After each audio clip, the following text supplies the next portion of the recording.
What's up, everybody? I just want to leave you a quick message before this vlog starts. I just want everybody to know that I'm not in no way trying to promote pimping or prostitution or anything like that. These are just short stories from my previous life that I lived 15 to 20 plus years ago. So I'm hoping nobody take any of these stories or messages in any kind of disrespectful way, especially if you're the person that's getting in your car, bumping this gangster rap shit or bumping whatever it is, talking bad about a nigga and niggas talking bad about bitches. If you playing that shit in your car, don't come over here and complain about what I'm saying, man, because at the end of this song, I'm telling y'all not to do that shit. So, welcome to the vlog, everybody. Mack Lessons and Stories with E.K. Shit, let's start the show.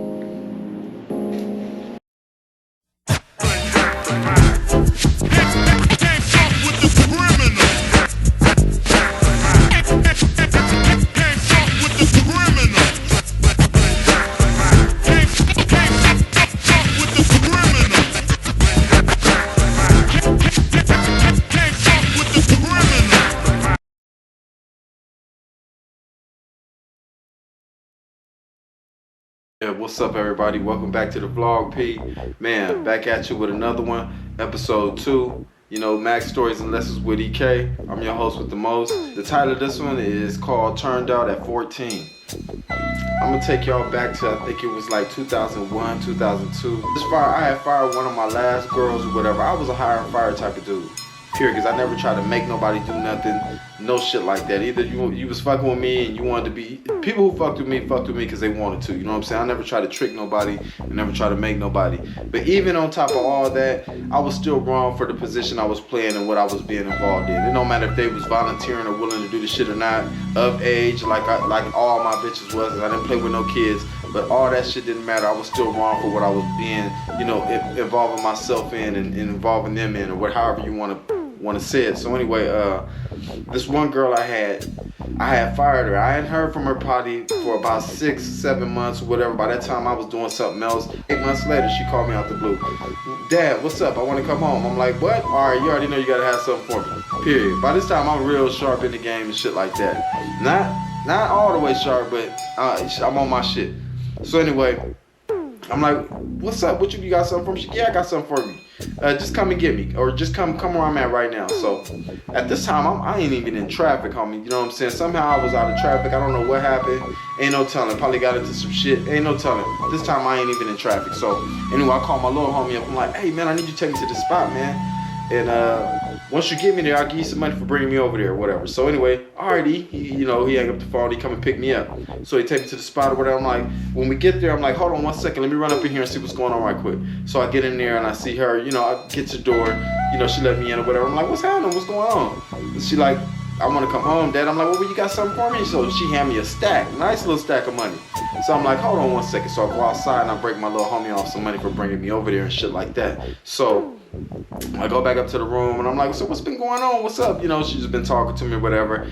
She was doing some shit on her own, so she say, I don't know if it was a nigga involved or whatever. It didn't matter to me. She had what I needed, you know what I'm saying, for me to come back and holler at her. So we kick it that night. We talk a little bit or whatever. Not too much, whatever. This is her second time working for me, and I still really didn't know her like that. You know what I'm saying? Because it was a business for me.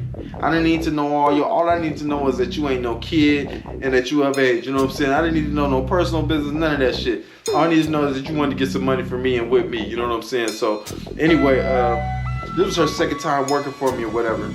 So that next morning, I call my nigga up. I'm like, hey man, I need you to come and get me so I can go get a car or whatever. The nigga like, goddamn, like daddy? I'm like, yeah, it's like that. So I'm like, yeah, come and get me, man. I need you to come and get me so we can go. I can get a car. I need to get back in motion. You know what I'm saying? I'm back door like that.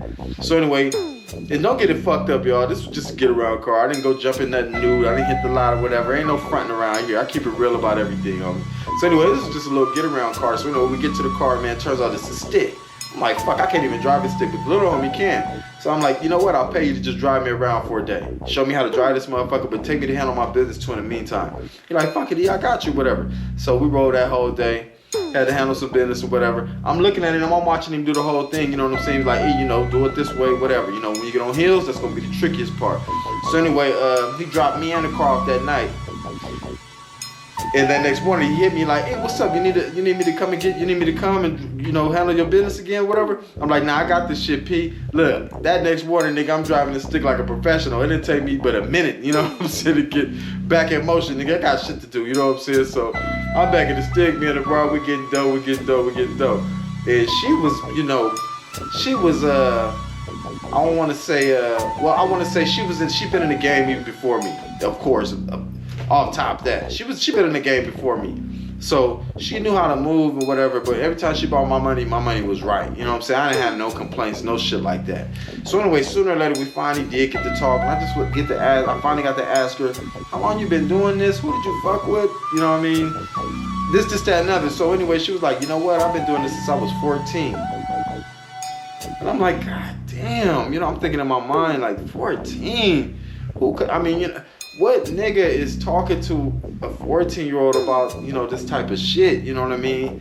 And it just tripped me out. I didn't get to ask her all that, and I just asked who the nigga was, and I knew of him and shit like that. I'm like, damn, these niggas is just don't make no sense, y'all. Just don't make no sense. So she was like, I can't remember how she said she met him, whatever, but anyway, she was 14 years old. He knew it, and he put her to work, homie. So, man, everybody out there, man, if you got daughters and shit like that, homie, man, keep an eye on them as close as you can, homie. Try to keep them young, try to keep them babies. Don't try to make them look grown, because there's men out there that can't handle it, homie. You know what I'm saying? This nigga's out there that's doing it on purpose, you know what I'm saying? Like she said, this nigga knew she was 14, and he still went ahead and did what he had to do with her. And by the time I met her, we talking about 20 years old, so she had been in the game that long, so she had that much experience, and that's why I didn't have many problems with her as far as money was concerned. But this shit is crazy, man. We gotta really look out for our young ladies, homie. Men, you gotta be better men out there, even including myself. Like I said, I'm not perfect, homie.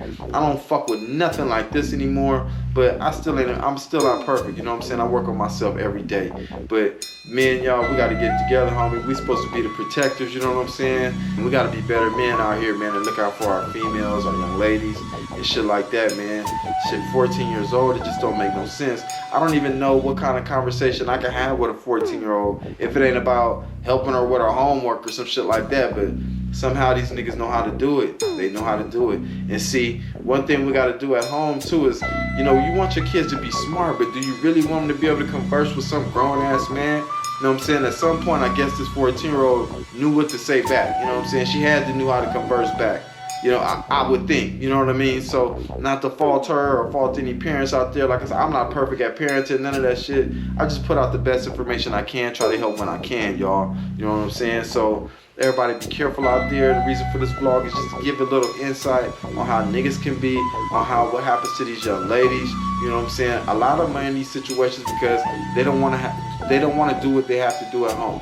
They don't want to listen to their parents, you know what I'm saying? And they don't have it where they should have did what they had to do in school, where they can be moved out by the time they adults and 18 or whatever the case may be. So you finding these grown-ass young ladies at home when they can be at home, and then when they ain't doing with the right thing, they get put out, and it's not really much else for them to do, you know what I'm saying? So everybody, we gotta love each other, homie. We gotta love our women, love our daughters, and all that shit, man. Me, as far as my daughter, I try to be the best version of me as I can in front of her, you know what I mean? I open my daughter's car door when she gets in, when she gets out. When we're walking, I hold her hand, I got my arm around her, just show her the best version of a man that I can show her, you know what I'm saying? I don't walk around with my pants sagging and shit like that when I'm with my daughter. All that stuff matters to me, you know what I'm saying? Because when it's time for her to choose her man, then when some dude with his ass hanging out because his pants are sagging and shit like that, she ain't gonna be used to that. Oh no, what's going on here?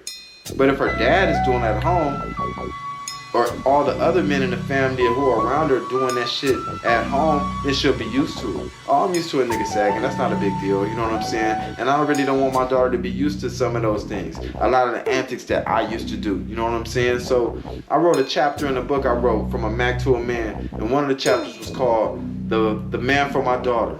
And what I did in that chapter, I asked every man who was reading the book to look at themselves in the mirror, just a real good look in the mirror, homie, and ask yourself, are you the type of man that you would want your daughter to date? You know what I'm saying? And if the answer is no, then you need to look within and try to make as many changes as you can. You know what I'm saying? You can't be out here doing shit to other people's young kids. And I'm not talking about kids literally, but somebody else's child. Because no matter how old you are, you're still somebody else's child. You can't disrespect somebody else's female relative or child or whatever and go home and preach the real to your daughter. Oh, don't do this and don't do that when you're doing this stuff with somebody else's kid. It just don't work like that, man. A lot of people try to go by that, do as I say, not as I do, you know what I'm saying? And that shit don't work in the real life, homie. It just don't work in the real life. So that was a real quick story, man. Like I said, the lesson's always gonna be longer than the story, man. And I'm thanking y'all for joining me again, man. And I'm gonna hit y'all next week with another episode. Next week will be episode 3. I hope y'all still sticking it out by that time, you know what I'm saying, and enjoying the stories, but enjoying the lesson more than anything, man. That's what the bottom line of this vlog is about. Mack Stories and Lessons with E.K. Yeah, man. And you guys be safe out there, man. Do the right thing. Make the right choice, you know what I'm saying? And hopefully I'll see you next week. And I'll wear something sharp. Peace.